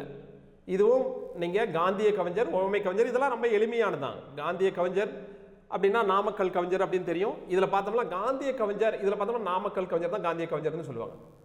வருதுனே ரைட். இங்கே பார்த்தோம்னா அப்போது ஏக்கு நேரம் 2 எங்கே வருது? இதிலே இங்கே பாருங்கள், ஏக்கு நேரம் 2. இதை பார்த்த உடனே ஈஸியாக கண்டுபிடிச்சாங்க. மக்கள் கவிஞரை யார் சொல்லுவாங்க? மக்கள் கவிஞர்னா பட்டுக்கோட்டையை சொல்லுவாங்க. அப்போ இதுக்கான வினா நம்மளுக்கு தெளிவாக எங்கே கொடுக்கப்பட்டிருக்குன்னா பக்கம் எண் 40லேருந்து 45 வரை நம்ம புத்தகத்தில் தெளிவாக கொடுக்கப்பட்டிருக்கு. இதுக்கான ஆன்சர் வந்து ஏ தான் சரியான ஆன்சர். அடுத்து பிசிராந்தையார் என்னும் நாடக நூலுக்காக சாகித்ய அகாடமி விருது பெற்றவர் யார்? இது பழைய கேள்வி தான், ரிப்பீட்டட் கொஷின் தான். 207வது பக்கம் நமக்கு கொடுக்கப்பட்டிருக்குது நம்மளுடைய புத்தகத்தில். பாவேந்தர் பாரதிதாசன் தான் இதுக்கான ஆன்சர். நம்ம புத்தகத்தில் எங்கே இருக்குது? 207வது பக்கம் இருக்குது. சரி, உணவு உடை அடிப்படை தேவை, அந்த தேவைகளை பூர்த்தி செய்தானதும் முதல் இடம் புத்தகச்சாலைக்கு தரப்பட வேண்டும் என்று கூறியவர் யாருன்னா அறிஞர் அண்ணா தான். நம்ம புத்தகத்தில் உணவு உடை அப்படின்ற வார்த்தை கொடுத்துருக்க மாட்டோம். அடிப்படை தேவைகளை பூர்த்தி செய்வதற்கு முதலிடம் கொடுக்கப்படுவது புத்தக சாலை அப்படின்றத 531வது பக்கம் நம்ம புத்தகத்தில் கொடுத்துருப்போம். அப்போ அதற்கான விடை என்னன்னா அறிஞர் அண்ணா, பி ஆன்சர். அதுக்கடுத்து 147வது யாழின் வகைகள் யாவை அப்படின்னு கொடுத்துருக்குறாங்க. இது 448 பேஜ் நம்பரில் இருக்குது. 4 வகை இருக்குது. அடுத்து குடிமக்கள் காப்பியம் எனப்படுவது நம்ம புத்தகத்தில் எங்கே இருக்குன்னா 622வது பக்கத்தில் இடம்பெற்றிருக்குது. அது சிலப்பதிகாரம் அப்படின்றதுக்கான பதில் அங்கே இருக்குது. 149வது கொஷனுக்கு ஆன்சர் எங்கே இருக்குது அப்படின்னா 641 இது அப்படியே கொடுக்கப்பட்டிருக்கும். 641வது பேஜில் தற்குறிப்பேற்ற அணி அப்படின்னு கொடுக்கப்பட்டிருக்கு. அடுத்து 150 உமரப்புலவர் எழுதிய வேறு நூல் என்ன அப்படின்னு பார்த்தோம்னா முதுமொழி மாலை அப்படின்றதான். இது 202வது பக்கம் நம்ம புத்தகத்தில் இடம்பெற்றிருக்கு. இதை எல்லாருமே 2 மணிக்கே ஆன்சர் கொடுத்துருப்பாங்க. கொடுத்துருந்தாலும் கூட இது இவ்வளோ காலதாமதமாக நம்ம கொடுக்கறதுக்கான நோக்கம் என்னென்னா, இந்த வினாக்களெல்லாம் நம்ம கான்ஜெக்ஷன் பயிற்சி மைய புத்தகத்தில் நிறைய வினாக்கள் இடம்பெற்றிருக்குது. ஒரு 80 வினாக்கள் இடம்பெற்றிருக்குதுன்றதை ஆதாரத்தோடு கொடுக்கறதுக்காக தான் இவ்வளோ லேட் ஆச்சு. நீங்கள் புத்தகத்தை வாங்கி பார்த்துக்கலாம். நம்ம புத்தகத்தை படிச்சிருந்தாவே இவ்வளவு கேள்விக்கான பதிலை ஈஸியாக அடிச்சிருக்க முடியும். நிறைய புத்தகங்களை வாங்கி படிக்கிறத விட ஒரு புத்தகத்தை திரும்ப திரும்ப படிச்சிருந்தா நிறைய மதிப்பெண் வாங்கிக்கலாம். நீங்கள் கடந்த எந்த எக்ஸாமாக இருந்தாலும் சரி, பெரும்பான்மையாக இதுவரை நடந்து முடிந்த தேர்வுகளில் நம்ம வெளியிட்டிருக்கிற புத்தகத்தில் 90% கேள்விகள் அப்படியே இருக்கும். ஏன் அப்படி சொல்கிறேன்னா, அரசாங்கம் நீங்கள் சமச்சீர் கல்வி புத்தகத்தில் தான் எடுக்கும். எந்த சமச்சீர் கல்வியிலேருந்து எடுக்கலாம்? ஒன்று புது சமச்சீர் கல்வி புத்தகத்திலேருந்து எடுக்கலாம், அல்லது பழைய சமச்சீர் கல்வி புத்தகத்திலேருந்து எடுக்கலாம். இது ரெண்டையுமே தொகுத்து ஒரே புத்தகமாக நம்ம போட்டிருக்கோம். தேர்வு நோக்கில் மிக சிறப்பாக நேர்த்தியாக உங்களுக்கு வழங்கப்பட்டிருக்குது. இது நேரங்களை உங்களுக்கு மிச்சப்படுத்தியிருக்கும். அங்கே நீங்கள் எப்படி படிச்சிருப்பீங்கன்னு பார்த்தீங்கன்னா, சமச்சீர் கல்வியில் புது சமச்சீர் கல்வியில் இயல் 1, 2, 3ன்ட்டு ஒரு 9 இயல் வரை இருக்கும். இயல் எண் வயசாக திரும்ப திரும்ப படிச்சிருப்பீங்க. அது படித்த மாதிரி ஒரு நிறைவே இருக்காது. இந்த புத்தகத்தில் பார்த்தீங்கன்னா ஒன்றா தொகுத்து கொடுத்துருப்போம். ஒரு அறிஞர்னா ஒரு அறிஞரை பற்றி ஃபுல்லாக தொகுத்து கொடுத்துருப்போம். இப்போ சான்றோர்கள்லாம் சான்றோர்களை பற்றி அடைமொழியால் அழைக்கப்படும் நூல்கள், இது போல் ஒட்டு மொத்தையும் ஒரு தகவலை ஒரு இடத்துல தொகுத்து கொடுத்துருப்போம். ஒரு முழுமையாக படித்த திருப்திக்கான ஒரு நினைப்பு நம்ம புத்தகத்து மேலே இருந்திருக்கும் கட்டாயம். அதை பிரதிபலிக்கும் வகையில் தான் இங்கே நம்ம இங்கே எக்ஸ்பிளனேஷன் கொடுத்துட்ருக்கோம் இந்த ஆன்சருக்கு. ரைட், பாருங்கள். உமரப்புலவர் எழுதிய வேறு நூல் எது அப்படின்னு கேட்குறாங்க. எழுதிய வேறு நூல், உமரப்புலவர் எழுதிய வேறு நூல் முதுமொழி மாலை. இது எங்கே இருக்குது? 202வது பக்கம் இருக்குது. இங்கே பாருங்கள், பெருமாள் திருமொழியை பாடியவர் யார்? இது எங்கே இருக்குது அப்படின்னு பார்த்தீங்கன்னா 595வது பக்கம் நம்ம புத்தகத்தில் குலசேகர ஆழ்வார் அப்படின்னு நம்ம கொடுக்கப்பட்டிருக்குது. இதில் பாருங்கள், மாணாக்கர்களே உங்களுக்கு சீருடை இல்லையோ என்ன வகை வினா என்பதை கண்டறிக. அப்படின்னா சீருடை இல்லையோ அப்படின்னா இருக்குதா இல்லையா, நான் கொடுக்கறதுக்கு தயாராக இருக்கிறேன் அப்படின்னு அர்த்தம். இல்லையோ அப்படின்னா நான் கொடுக்குறேன் அப்படின்னு அர்த்தம். அப்படின்னா என்னது? கொடை வினா. இதுக்கான பதில் எங்கே இருக்குது? 607வது பக்கம் நம்ம புத்தகத்தில் இடம்பெற்றிருக்கு. அதே போல் பின்வரும் விடைக்கேற்ற வினாவினை தேர்ந்தெடுத்து எழுதுக. பரிவாதினி என்னும் வீணை பல்லவ மன்னன் மகேந்திரவர்மன் காலத்தில் இருந்ததாக கூறப்படுகிறது அப்படின்றது தான் அந்த இது. அதில் என்ன சொல்லப்படுது அப்படின்றது 110வது பக்கம் நம்ம புத்தகத்தில் சொல்லப்பட்டிருக்குது. அதுக்கான ஆன்சர் பல்லவ மன்னன் மகேந்திரவர்மன் காலத்தில் இருந்ததாக கூறப்படும் வீணை எது? இந்த விடைக்கேற்ற வினா எது அப்படின்னா டி தான் அதுக்கான ஆன்சர். சரி, 154வது வினாவை நம்ம பார்க்குறோம். பின்வரும் சொல்லின் இலக்கண குறிப்பை தேர்வு செய்க அப்படின்னு தான். உணர்த்தினேன் அப்படின்றது தான். உணர்த்தினன் அப்படின்னா என்னது? தன்மை, ஒருமை, வினைமுற்று அப்படின்றது. இது நம்ம புத்தகத்தில் இடம்பெறல, இருந்தாலும் இதுக்கான ஆன்சர் சி தான் ஆன்சர். சரி, 155வது கேள்வி பொறுத்துக்கு தான் கேட்டிருக்காங்க. முல்லைப்பாட்டு, பட்டினப்பாலை, நாலடியார், வெற்றி வேக்கை. இது எங்கே கொடுக்கப்பட்டிருக்குன்னா நம்ம புத்தகத்தில், காஞ்சி புத்தகத்தில் பக்கம் 46லேருந்து 48 வரை இது கொடுக்கப்பட்டிருக்கு. இதனுடைய அடைமொழி பெயர்கள் கொடுக்கப்பட்டிருக்குது. முல்லைப்பாட்டு அப்படின்னா பாருங்கள், முல்லைப்பாட்டுனா நெஞ்சாற்று படை, பட்டினப்பாலைனா வஞ்சி நெடும்பாட்டு, நாலடியார்னா வேளாண் வேதம் அப்படின்றது நமக்கு தெரியும். அதே போல் வெற்றி வேட்கைனா நருந்தொகை அப்படின்னு தெரியும். அப்போது எங்கே பொருந்தது அப்படின்னா பியில் சரியாக பொருந்தப்பட்டிருக்கும். 155வது பி தான் ஆன்சர். 156வது கேள்விக்கு நம்ம பார்க்குறோம். தமிழ் தூதர் பாலரா வாயன் பாருங்க, பன்மொழி புலவர், சொல்லின் செல்வர். இதுக்கான பொருத்துகளை நம்ம புத்தகத்தில் எங்கே இடம்பெற்றிருக்கு அப்படின்னு பார்த்தோம்னா பக்க எண் 41 இடம்பெற்றிருக்கு. அப்போ இதுக்கான சரியான விடை ஏ தான் ஆன்சர். ஐம்பெரும் காப்பியம் என்னும் சொற்றொடரை தம் உரையில் குறிப்பிட்டவர் யார்? மயிலைநாதன். பட் நம்ம புத்தகத்தில் இடம்பெறல. இதுக்கான வினா இதுதான், நம்ம வகுப்பில் ஆசிரியர்கள் சொல்லியிருக்கிறாங்க. சரி, அடுத்து தமிழ் தாய் நெருப்பினாலும் வெள்ளத்தினாலும் பாதிக்கப்பட்டாலும் அவளது ஆபரணங்கள் தொலைவில் உள்ள நகரமான பாரிஸில் மிகவும் பாதுகாக்கப்பட்டு பராமரிக்கப்படுகின்றன என்று டேஸ் குறித்து டேஸ் கூறினார் அப்படின்னா ஆனந்தநகர் நாட்குறிப்பில் உவேசா சாமிநாதர் குறிப்பிட்டார். இது எங்கே இருக்குன்னா காஞ்சி புத்தகம் பக்கம் எண் 227 நம்ம கொடுக்கப்பட்டிருக்கிறோம். இதுக்கான பதில ஜெயகாந்தன் இயற்றாத சிறுகதை எது அப்படின்னா நம்ம ஜெயகாந்தன் இயற்றியது தான் எது அப்படின்னு பார்த்தோம்னா குருபீடம் இயற்றியிருக்காரு, யுகசந்தி இயற்றியிருக்காரு, புதிய வார்ப்புகள் அவர் எழுதின இதுதான். அப்போ இது எழுதாது எது அப்படின்னு பார்த்தோம்னா அறம் அப்படின்றது தான். இது எங்க இருக்கு? 636வது பக்கம் இடம்பெற்றிருக்கு. சரி, அடுத்து பாருங்க, 160வது கேள்விக்கான ஆன்சரை நம்ம பார்க்குறோம். ஆண்மையின் கூர்மை. இது ரொம்ப ஒரு கேஷுவலா, அதான் பதற்றம் இல்லாமல் இது அப்ரோச் பண்ணோம்னா பார்த்த உடனே ஈஸியாக பதில் அளிச்சிருக்கலாம். நீங்கள் நெருக்கடியாக பார்த்தீங்கன்னா இதுக்கு பதில் சொல்ல முடியாது. ரொம்ப கேஷுவலாக பார்த்தீங்கன்னா சொல்லியிருக்க முடியும். அதுவே எக்ஸாம் அறையில் பதில் சொல்ல முடியாதவங்க எக்ஸாம் அறையை விட்டு வெளியே வந்தோம்னா இதுக்கான பதிலை ஈஸியாக சொல்கிறீங்க. அப்போ காரணம் என்ன? ஏதோ ஒரு நெருக்கடியில் அங்கே உட்காந்து அந்த கொஷினை அப்ரோச் பண்ணுறதுனால தான் சில நேரங்களில் தவறாக எழுதுறீங்க அப்படின்றத நேற்று கூட உணர்த்தினேன். பதற்றம் இல்லாமல் பயம் இல்லாமல் வினாவை அப்ரோச் பண்ணுங்க அப்படின்னா இந்த வினாவெல்லாம் எதுவுமே இல்லாமல் சும்மா கேஷுவலாக அப்ரோச் பண்ணி ஈஸியாக அடிச்சிருக்கலாம். இங்கே பாருங்கள், ஆண்மையின் கூர்மை என திருவள்ளுவர் எதனை குறிப்பிடுகிறார்? இங்கே கவனிங்க, வறியவருக்கு உதவுதல். எல்லாருமே ஏழையாக இருக்கிறவங்களுக்கு உதவணும்னு தான் நினைப்பான். அதே போல் நண்பனுக்கு உதவுவாங்க எல்லாருமே, உறவினருக்கும் எல்லாருமே உதவுவாங்க. ஆனால் பகைவருக்கு உதவுவாங்கன்னா பகைவருக்கு உதவவே மாட்டாங்க. அப்போ பகைவருக்கு உதவுறவர் யாரு? அவர் தான் ஆண்மையின் கூர்மை என திருவள்ளுவர் குறிப்பிடுகிறார். அப்போ இதை ஈஸியாக பார்த்தோம்னா கண்டுபிடிச்சிடலாம். பகைவருக்கு உதவுதல் தான் அவருடைய கூர்மையாக இருக்கும் அப்படின்னு கண்டுபிடிச்சிடலாம். அப்போ அதுக்கான வேணா பி தான் ஆன்சர். சரி, ஒழுகல் இலக்கண குறிப்பு தருக. இங்கே பாருங்க, ஒழுகல் பக்க எண் 106 கொடுக்கப்பட்டிருக்குது. இது தொழில் பெயர். ஒழுகல் அப்படின்னா இதில் டிக் பண்ணல பார்த்துங்க. சரி, அதுக்கடுத்து 162வது திருக்குறளின் சரியான வரியை கொண்டு நிறைவு செய்க. தம்மிற் பெரியார் தமரா ஒழுகுதல் வன்மையுள்ள எல்லாம் தலை அப்படின்னு தான் இது ஃபில் பண்ணணும். அப்போ ஏ தான் இதுக்கான ஆன்சர். இதுவும் நம்ம புத்தகத்தில் கொடுக்கப்படலை. இதை பாருங்க, இதை கூட ஈஸியாக கண்டுபிடிச்சிருக்க முடியும். ரொம்ப ஒரு கேஷுவலாக அந்த கொஸ்டின் அப்ரோச் பண்ணிக்கலாம், ஈஸியாக பிடிச்சிருக்கலாம்.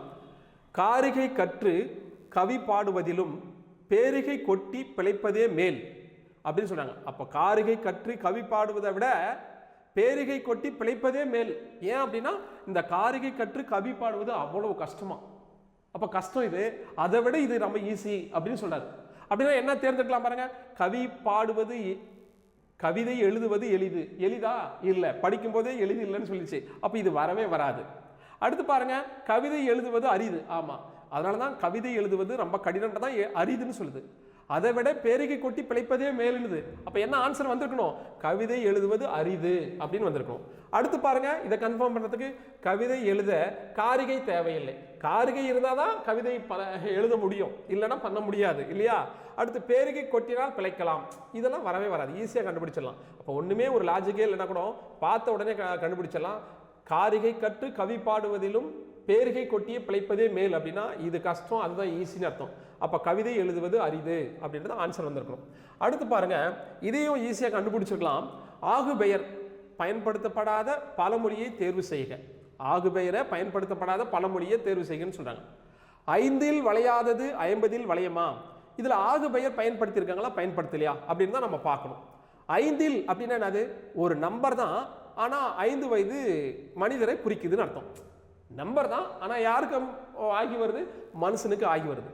50 வளையாதது 5 வளையாதது 50 வளையுமானா என்ன அர்த்தம், 5 வயசுல ஒரு வேலை செய்யாதவன் 50 வயசுல அந்த வேலை செய்ய முடியுமா அப்படின்னு அர்த்தம். அப்படின்னா அந்த நம்பர் எதுக்கு ஆகி வருது, மனுஷனுக்கு ஆகி வருது. அப்படின்னா அந்த இடத்துல ஆகு பெயரை பயன்படுத்தியிருக்காங்க, அப்படின்னா அது வராது. அடுத்து 4ம் 2ம் சொல்லுக்கு உறுதி. 4ம்னா நாலடியார், 2ன்னா திருக்குறள். அப்போ இங்க மறைமுகமா சொல்லுது 4ம் 2ம், ஆமா, நாலடியாரையும் திருக்குறளையும் சொல்லுக்குருதின்னு சொல்லுது. அப்ப 2 பொருளுக்கும் ஆகி வருது, நாலடியாருக்கும் திருக்குறளுக்கும் ஆகி வருது. அப்போ இது இதை பயன்படுத்துறாங்க, ஆகு பெயரை இதுல பயன்படுத்தியிருக்காங்க. என்ன கேள்வி, ஆகு பெயரை பயன்படுத்தப்படாத பழமொழியை தேர்வு செய்க. சரி, இங்க பாருங்க, ஆளும் வேலும் பல்லு குருதி. ஆமா, ஆல மரத்திலையும் வேலை மரத்திலையும் பல்லு விளக்கணுமா உறுதியா இருக்கும். இதுல எங்கேயும் ஆகு பெயர் வருதுல, நேரடியா சொல்லுது. அப்படின்னா ஆளும் வேலும் பல்லு குறி தான், இதெல்லாம் ஆகு பெயர் பயன்படுத்தல. அப்ப இதுதான் சரி. 4ம் கிளைமையில் நலிந்தோருக்கு இல்லை, அதுல ஆகு பெயர் பயன்படுத்துறாங்க. சரி, அப்ப சி தான் ஆன்சர். சரி, பன்னரும் கோங்கின் நன்னலம் கவற்றி இவ்வடியில் இடம்பெற்றுள்ள எதுகை வகையை தேர்ந்தெடுக அப்படின்றாங்க. இங்க பாருங்க, பன்னரும் நன்னலம் அப்படின்னா 1 3ல எதுகை வருது. அப்படின்னா 1 3னா நான் ஏற்கனவே ஒரு ஷார்ட்கட் போட்டிருக்கேன். இன்னைக்கு பொம்பளை ஒருத்தி கூச்சலிட்டுவா, மேல் தெருவும் கீழ் தெருவும் முட்டிக்கிச்சு அப்படின்னு நான் சொன்னேன். அப்படின்னா இன்னைக்கு பொம்பளை ஒருத்தி அப்படின்னா 1 3. அப்போ 1 3னா என்னது பாருங்க, இன்னைக்கு பொம்பளை, இன்னைக்கு அப்படின்றது 1 2, பொம்பளைன்னா 1 3 அப்படின்னா பொழிப்பு எதுகை அப்படின்னு அர்த்தம். 1 3க்கு பொழிப்பு எதுகை. காஞ்சி புத்தகத்தில் 119வது பக்கம் இடம்பெற்றிருக்குது. சரி, இது பாருங்க, மாந்தன் தோற்றமும் தமிழர் மரபும் என்னும் தலைப்பில் உலகத்தமிழ் மாநாட்டில் சொற்பொழிவாற்றியவர் யார் அப்படின்றது 251வது பக்கம் தேவநாய பாவனார் பத்தி நம்ம சொல்லியிருக்கோம். இதுக்கான ஆன்சர் தேவநாய பாவனார். சோழ நாட்டை ஊட்டி வளர்ப்பது காவிரி ஆறு. அந்நதியின் பெருமையாலேயே சோழ வள நாடு சோறுடைத்து என்று கவிகள் புகழ்வராயினர் என்று உரை நிகழ்த்தியவர் யார் அப்படின்னு கேட்குறாங்க. இதில் எங்கேயும் புத்தகத்தில் கொடுக்கப்படவே இல்லை. +1 +2 புக்கில் கூட சில இடங்கள்ல இல்லை. ஆனால் இதுக்கான ஆன்சரை ராபி சேது பிள்ளை தான் ஆன்சர். இது நம்ம புத்தகத்துலேயும் அது இடம்பெறல. சரி, 168வது கூற்று 1 சொல்கிறாங்க, சங்க இலக்கியத்தின் மொத்த அடிகள் எவ்வளோ இருக்குது, 26,350 அடிகள் இருக்குது. ஆமாம், அது உண்மைதான். எங்கே இருக்குது அப்படின்னா நம்ம புத்தகத்தில் கொடுக்கப்பட்டிருக்கோம், 142வது பக்கம் கொடுக்கப்பட்டிருக்கு. இது சரிதான். உலக இலக்கியங்களுள் முதன்மை பெற்றுள்ளவை சங்க இலக்கியங்கள், அதுவும் சரிதான். 3வது கூற்ற பாருங்க, விரிவாக உருவாக்கப்பட்ட இலக்கியங்கள் உலகின் வேறு மொழிகளிலும் உள்ளன, தமிழ் மொழி மாதிரி வேற எங்கேயுமே இல்லை அப்படின்னா இது தவறு. அப்படின்னா இது 3 தவறு. அப்போ கூற்று 1 2 தான் சரி. அப்போ கூற்று 1 2 சரி, 3 தவறு. இது எங்க இருக்கு, 142வது காஞ்சி எக்ஸலண்ட் புத்தகத்தில் இடம்பெற்றிருக்கு. சரி, மேடை பேச்சு எத்தனை நடைகளை கொண்டமைவதாக கூறப்படுகிறது அப்படின்றதான் கேள்வி. 3 வகை, எடுத்தல், தொடுத்தல், முடித்தல் அப்படின்றது எங்க இருக்கு அப்படின்னா காஞ்சி புத்தகத்தில் பக்கம் எண் 241 இடம்பெற்றிருக்கு. சரி, அடுத்து 170வது கொஸ்டின், பக்கம் நெருங்கிட்டோம். இன்னும் ஒரு 30 வினாக்கள் தான் பார்த்தரலாம். தமிழ் சிறுகதையின் மணிக்கொடி காலம் எந்த தலைமுறையை சார்ந்தது அப்படின்னு இருக்கு. இது 2ஆம் தலைமுறையை சார்ந்தது. இது காஞ்சி புத்தகத்தில் 217வது பக்கமும் கொடுத்துருக்கிறோம். மாதிரி தேர்வுலையும் சொல்லப்பட்டிருக்குது. கரகாட்டத்தின் துணையாட்டமாக ஆடப்படும் ஆட்டம் எது அப்படின்னா மயிலாட்டம். இது காஞ்சி புத்தகத்தில், நம்ம புத்தகத்தில் 611வது பக்கம் நம்ம கொடுத்துருக்கோம். 172வது கேள்வி, ஒலி வேறுபாடு அறிந்து சரியான பொருளை தேர்வு செய்க. மாறி மாறி, இந்த மாறினா மலை, இந்த மாறினா மாறி மாறி போகிறது அப்படின்னு அர்த்தம். அப்போ இதுக்கான ஆன்சர் சி ஆன்சர். நம்ம புத்தகத்தில் இல்லை, இருந்தாலும் அதுதான் ஆன்சர். ஒலி வேறுபாடு இருந்து சரியான விடையை தேர்வு செய்க. பாருங்க, காஞ்சி புத்தகத்தில் இருக்கு. எத்தனாவது பக்கம் இருக்கு, 78வது பக்கம் இருக்கு. எடுத்து பார்த்துக்கலாம் நீங்க. அலை, கலை, தலை, இலை அப்படின்னு தெரியும். இதுக்கான ஆன்சர் அலை அப்படின்னா புற்று அப்படின்றது எடுத்து ஃபர்ஸ்ட் பக்கமே கொடுத்துருப்போம், 78வது பக்கம். அப்போ அலைக்கு புற்று அப்படின்னு தெரிஞ்சனா ஃபர்ஸ்டே ஈஸியாக கண்டுபிடிச்சலாம். மற்றெல்லாம் எதுவுமே வரல. ஏக்கு அலைக்கு நேரம் என்ன, அது புற்று தான். இது 1 மேட்ச் ஆச்சுன்னா எல்லாமே மேட்ச் ஆகிடும், ஈஸியாக கண்டுபிடிச்சிடலாம். அதுக்கடுத்து பாருங்க, 174வது, கொடுக்கப்பட்டுள்ள ஆங்கில சொல்லுக்கு இணையான தமிழ் சொல்லை எழுதுக. கொடுக்கப்பட்டுள்ள ஆங்கில சொல்லுக்கு இணையான தமிழ் சொல்லை எழுதுக. காஞ்சி புத்தகம் எங்கன்னா 76வது பக்கம் இருக்குது. ஆமாம், இதுக்கெல்லாம் எவிடன்ஸ் நான் காட்டுறேன்னு சொன்னேன், காட்டியிருக்கலாம். ஒவ்வொரு பக்கமும் நான் கொடுக்கப்பட்டிருக்குது. இதை நான் உங்களுக்கு காட்டாமல் சொல்லியிருக்கேன். முதல் கேள்வியிலேருந்து ஒவ்வொன்றுக்கும் அந்த புத்தகத்தை நாம் சொல்லியிருக்கிறோம். எல்லா பக்கமும் சொல்லப்பட்டிருக்குது. உங்களுக்கு அதை காட்டாமே வந்துட்டேன். கற்றாழை இதன் வேறு பெயர் பாருங்கள், குமரி எந்த பக்கம் இருக்குதுன்னு நான் சொல்லியிருக்கிறேன். எல்லாமே உங்களுக்கு நம்ம புத்தகத்தில் அண்டர்லைன் பண்ணி, அடையாறு புற்றுநோய் மருத்துவமனை இதெல்லாம் பாருங்கள், இதெல்லாம் நம்ம புத்தகத்தில் இருக்கிறது. ஆங்கில அரசு வாய்ப்பூட்டு சட்டம் வடக்கே திலகருக்கும் தெற்கே முத்துராமலிங்க தேவருக்கும் போடப்பட்டது. இதெல்லாம் தொடர்ச்சியாக நான் இப்போ சொல்லியிருக்கணும், நேரம் கழுதி உங்களுக்கு சொல்லலை. ஆனால் இது எல்லாமே எங்கே இருக்குது, நம்ம புத்தகத்தில் கொடுக்கப்பட்டிருக்குது. சரி, 76வது கொஷின்லேருந்து கூட நம்ம பார்க்கலாம். இருங்க, எல்லாமே பேஜோடு தான் நம்ம குறிக்கப்பட்டிருக்குது, ஒவ்வொன்றுக்குமே கொடுக்கப்பட்டிருக்குது.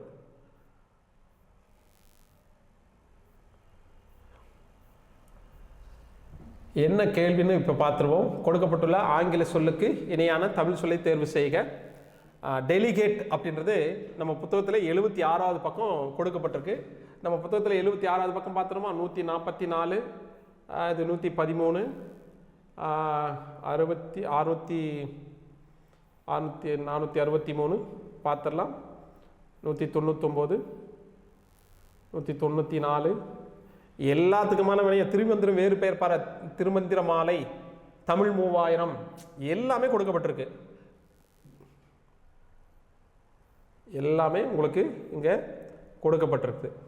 அதான் ஃபஸ்ட்டே உங்களுக்கு சொன்னேன், ஐக்கூத் அப்படின்ற இந்த இதே பாருங்கள், மரபு கவிதை, பாவலர்மணி எல்லாமே நம்ம புத்தகத்தை ஸ்க்ரீன்ஷாட் எடுத்து உங்களுக்கு கொடுக்கப்பட்டிருக்கு. பாருங்கள், ஓடி அப்படின்றது வினையச்சம், ஓடு என்றதுக்கு வினையச்சம் ஓடி அப்படின்னு எல்லாமே புத்தகத்தில் இங்கே கொடுக்கப்பட்டிருக்கு. இது உங்களுக்கு கூடவே சொல்லியிருக்கணும், அதுக்காக தான் எடுக்கப்பட்டது, சொல்லலை. இங்கே நம்ம எத்தனாவது கொஷின் பார்க்குறோம், 174வது கொஷின், 76வது பக்கம் வருதா அப்படின்னு பார்த்தலாம். அதுலேருந்தாவது சொல்லிட்டு போயிடுவோம்.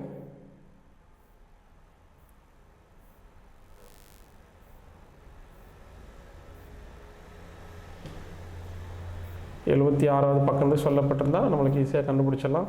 இருங்க, வெற்றி வேட்கை நாலடியார் இதெல்லாம் சொல்லிட்டு போயிட்டோம். எல்லாமே நம்ம புத்தகத்தில் இருக்குது. இப்பேரா சேது பிள்ளை பிரெஞ்சுக்காரர்களுக்கும் இந்திய மன்னர்களுக்கும் இடையே பாலமாக இருந்தார். பாருங்கள், பொங்கல் புதுநாளில் மட்டும் நமக்கு ஒரு மகிழ்வு, நாட்டுக்கு ஒரு பொழிவு வந்து சேர்ந்து விட தான் செய்கிறது. அதெல்லாம் எல்லாமே இங்கே தான் இருக்குது.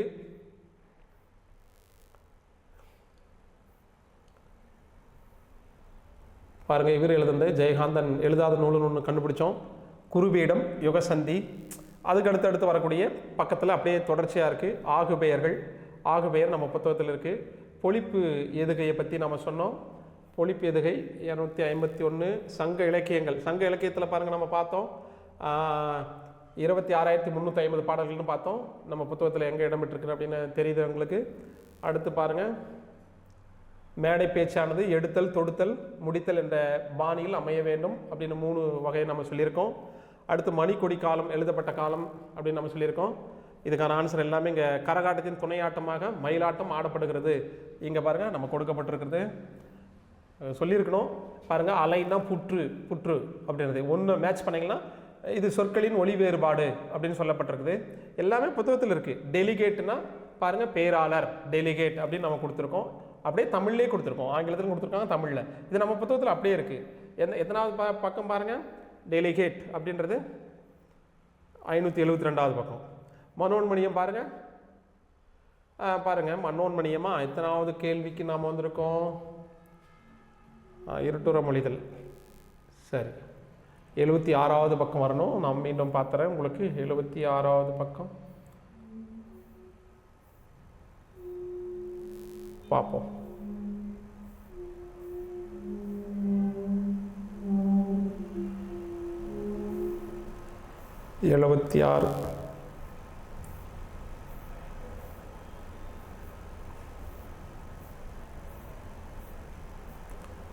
ரைட், அது அப்படியே கூடவே வந்திருந்தால் இதை ஈஸியாக கண்டுபிடிச்சிருக்கலாம். கொஞ்சம் லேட் ஆகிடுச்சு, அதனால் அதை கண்டினியூ உங்களுக்கு நம்ம சொல்ல முடியல. வந்துட்டோம். சரி, ரைட், ஓகே, விடுங்க. நம்ம கொஷினுக்கே நம்ம போயிடுவோம். 174 இருட்டுற மொழிதல் அணியின் வேறு பேர் என்ன? காஞ்சி புத்தகம் எங்கே இருக்குன்னா 22 அல்லது 572 சிலேடை அணி அப்படின்னு கொடுக்கப்பட்டிருக்குது.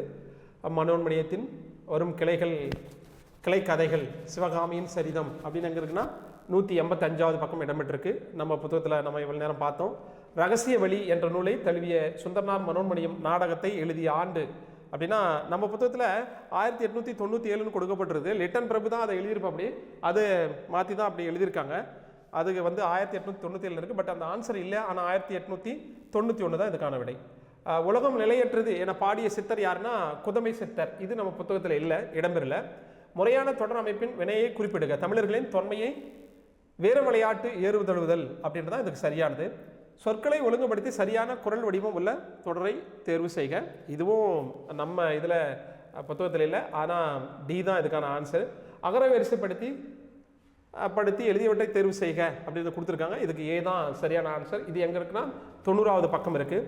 அதே போல் திராவிடம் என்னும் சொல்லி முதலில் குறிப்பிட்டவர் யார்? நம்ம புத்தகத்தில் காஞ்சி புத்தகத்தில் பக்கம் எண் 495 இருக்கும். இதாவது தேடி பார்த்துருவோம். 495 ஒவ்வொரு பக்கமாக கொடுத்தோம், அது மாறிடுச்சு. ஏன்னா நான் உங்களுக்கு கூடவே சொல்லியிருந்து தான் பார்த்தோம். பேஜஸ் தான் இங்கே பார்த்துடலாம் பாருங்க, இப்போ வந்துருச்சு. திராவிடம் என்ற சொல்லி முதலில் குறிப்பிட்டவர் குமரிலப்பட்டர். நம்ம புத்தகத்தில் எங்கே இருக்குன்னு நாம் சொல்லியிருக்கோம் 535வது பக்கம். இங்கே பாருங்கள் 535வது பக்கம் இடம்பெற்றிருக்கு. சரியா? குமரிலப்பட்டர். என்ன கேள்வி? குமரிலப்பட்டர் தான். ரைட். நாயக்கர் கால சிற்பக்கலைக்கு எடுத்துக்காட்டாக திகழ்வது காஞ்சி புத்தகத்தில் 535வது பக்கம் இருக்குது. 535வது பக்கம் பாருங்கள், நம்ம பார்த்தலாம். 535வது பக்கம் 535 இங்கே பாருங்கள். நாயக்கர்கள் மன்னர் பல இடங்களில் ஆயிரங்கால் மண்டபங்கள் அமைத்தனர். நாயக்கர்கள் கால கோவில்கள் எங்கெங்க? மதுரை மீனாட்சி அம்மன் கோவில், ராமேஸ்வரம் பெருங்கோவில் அப்படின்னு இது ஒரு லிஸ்ட் கொடுத்துருக்கோம். நம்ம புத்தகத்தில் இருக்கக்கூடியது. அப்போ இதுக்கான ஆன்சர் என்ன? இதுக்கான ஆன்சர் ராமேஸ்வரம் பெருங்கோயில். அடுத்து இதில் பாருங்க, தேவ துந்துபி எந்த ஆட்டத்துக்குரிய இசை கருவி? 612வது பக்கம். இது தேவராட்டம்னு சொல்லப்படுது. நம்ம புத்தகத்தில் இருக்கான்னா கட்டாயம் நம்ம புத்தகத்தில் இருக்கு. இங்க பாருங்க, நம்ம புத்தகத்தில்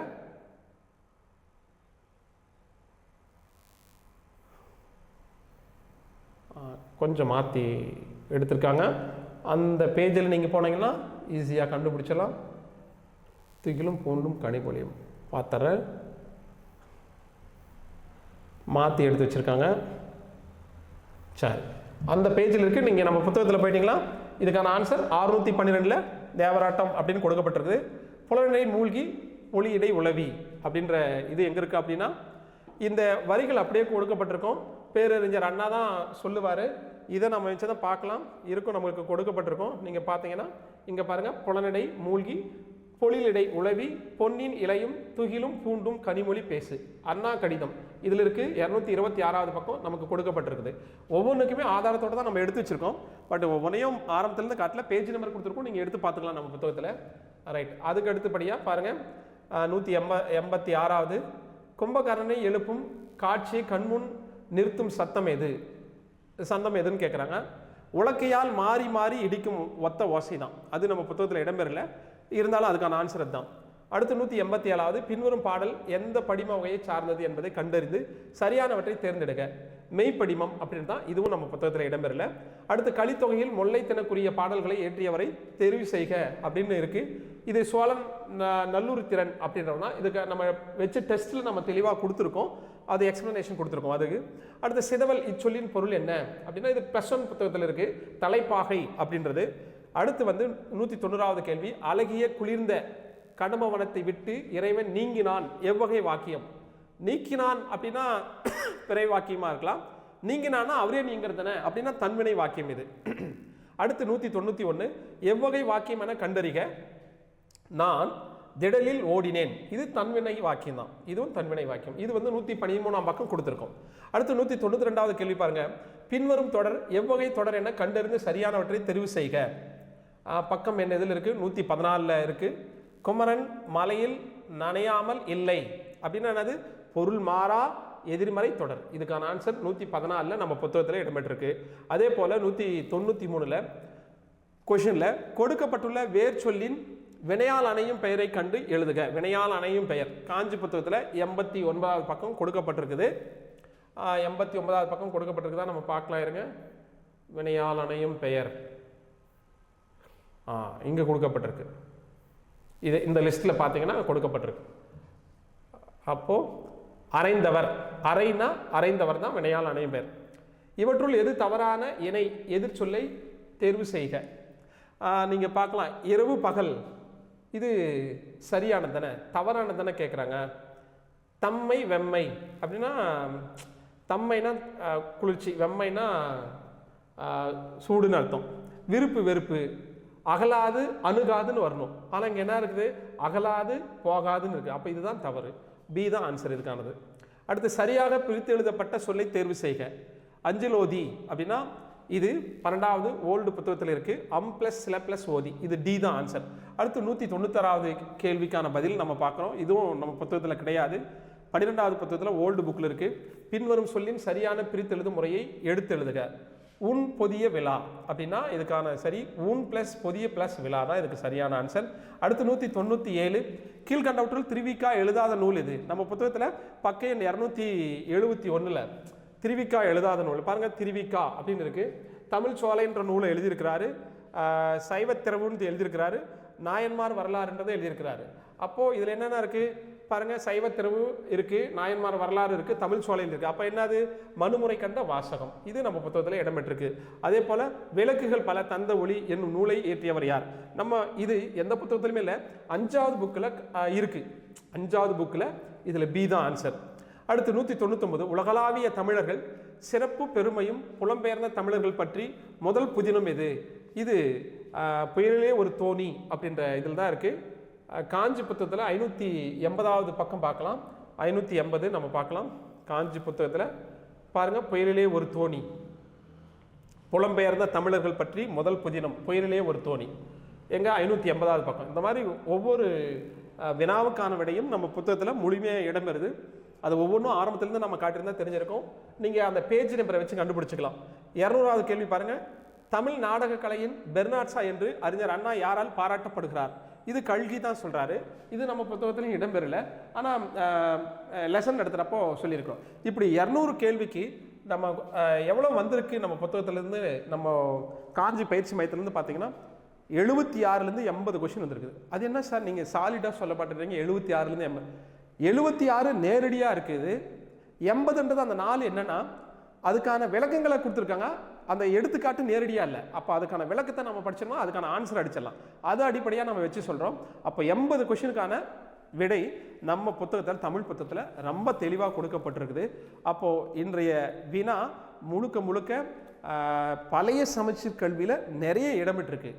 அந்த பழைய சமச்சீர் கல்வி புத்தகத்திலேருந்து தொகுக்கப்பட்ட புத்தகம் தான் நம்ம தமிழ் புத்தகம். ஏன்னா 2 வால்யூம் இருக்கும்.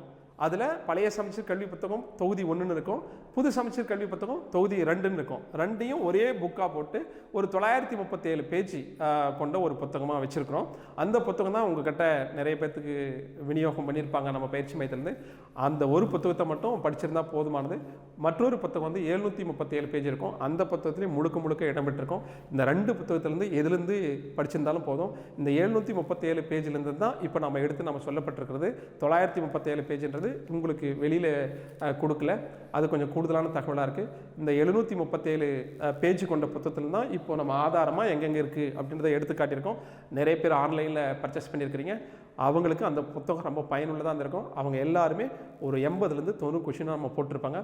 நிச்சயமாக நீங்கள் எதிர்பார்த்ததை விட கட் ஆஃப் வந்து ரொம்ப குறைவாக தான் வரும். நாளை மறுதினம் நாங்கள் கூடிய விரைவில் இதுக்கான கட் ஆஃப் எவ்வளோ வரும்னு சொல்லிடலாம். நிச்சயமாக ஒரு இந்த கேள்வியில் ஒரு 145லேருந்து 150 போட்டிங்களா உங்களுக்கு கிடைப்பதற்கான வாய்ப்புகள் அதிகபட்சமாக இருக்குன்னு நான் எதிர்பார்க்குறேன். அவ்வளோ கொஷின் போட்டாவே நிச்சயமாக நீங்கள் மெயின்ஸுக்கு தைரியமாக படிக்கலாம். மெயின்ஸ் ரொம்ப எளிமையானது தான், உங்களுக்கு நல்லாவே தெரியும். 2ல் ஒரு எக்ஸாம் இருக்குது, அது டிஸ்கிரிப்டிவ் டைப்பில் இருக்கும். 2Aவில் இதே போல் சூஸ் தி பெஸ்ட் ஆன்சர் தான் இருக்குது. இலக்கணம் இருக்கும், நல்லாவே தெரியும், அதில் ஒரு 60 கேள்வி இருக்கும். அதே போல் மேக்ஸ் சம்மந்தமானது ஒரு 40 கேள்விகள் இருக்கும். மற்றது பொது அறிவு சம்மந்தமானதெல்லாம் ஒட்டு மொத்தமாக ஒரு 100 கேள்விகள் இருக்கும். 200 கேள்வியும் உங்களுக்கு எப்படி இருக்குன்னா சூஸ் தி பெஸ்ட் ஆன்சர் தான் இருக்கும். இது 2Aவுக்குரிய வினாத்தாளை பற்றி நான் சொல்லிட்டு இருக்கேன். இது சூஸ் தி பெஸ்ட் ஆன்சர் தான். இதை தொடர்ச்சியாக மீண்டும் அதே போல் நீங்கள் கண்டினியூவாக படிச்சிங்கன்னா பாஸ் பண்ணிடலாம். இதுக்கான விடையை பாருங்கள். நாங்கள் ஜிஎஸ்க்கு நாளைக்கு விடை தெளிவாக எங்கெங்கே இருக்குது அப்படின்ற ஆதாரத்தோடு வெளியிட்டுருவோம். இதை பாருங்கள். இதை பார்த்துட்டு நீங்களே ஒரு முடிவுக்கு வந்துடாதீங்க. நிச்சயமாக ஒரு 140லேருந்து 45, 50க்குள்ளே போட்டிருந்தாலும் கூட கிடைக்கும். யாரும் இதை பற்றி வெக்ஸ் அடைய தேவையில்லை. நீங்கள் சரியாக தேர்வு எழுதலைன்னா கூட அதை பற்றி கவலையே படாதீங்க. அடுத்து எக்ஸாமுக்கு பாருங்கள். ஏன்னா உங்களுடைய ஒற்றை நோக்கம் அரசு பணி வாங்கிறது மட்டும்தான் ஒற்றை நோக்கம். அதை தவிர வேறு எந்த நோக்கமும் இல்லை. அதனால் அந்த நோக்கம், அந்த லட்சியம் அடையும் வரை, இலக்கு எட்டும் வரை நீங்கள் தொடர்ச்சியாக போராடிட்டே தான் இருக்கணும். அந்த போட்டியிலேருந்து விடுபட்டு போயிட்டீங்கன்னா வாழ்க்கையில் நீங்கள் நிறைய இழந்த மாதிரி இருக்கும். நிச்சயமாக அரசு பணி என்பது அவ்வளோ சாதாரண பணி இல்லை. 10வது பாஸ் பண்ணுறதுக்கு 9வதுலேருந்தே படிக்க ஆரம்பிப்பீங்க. 12வது பாஸ் பண்ணுறதுக்கு 11வதுலேருந்தே படிக்க ஆரம்பிப்பீங்க. அப்போ ஒரு அரசு பணியில் எத்தனை லட்சம் பேர் போட்டி போடுறோம், அவங்களோட நம்ம ஜெயிச்சு வெற்றி பெற்று அரசு பணி வாங்கணும்னா சாதாரண விஷயம் இல்லை. தொடர்ச்சியாக படிக்கணும். ஒரு ஓராண்டுலேருந்து 2 ஆண்டாவது தொடர்ச்சியாக படித்தா மட்டும்தான் பாஸ் பண்ண முடியும். எனவே மனம் தளராமல் சரியாக எழுதாதவங்கெல்லாம் அடுத்த தேர்வுக்கு தயாராக படிக்க ஆரம்பிச்சிருங்க. நன்றி, வணக்கம். அடுத்த காணொலியில் நம்ம பார்ப்போம். நன்றி, ஓகே, வணக்கம்.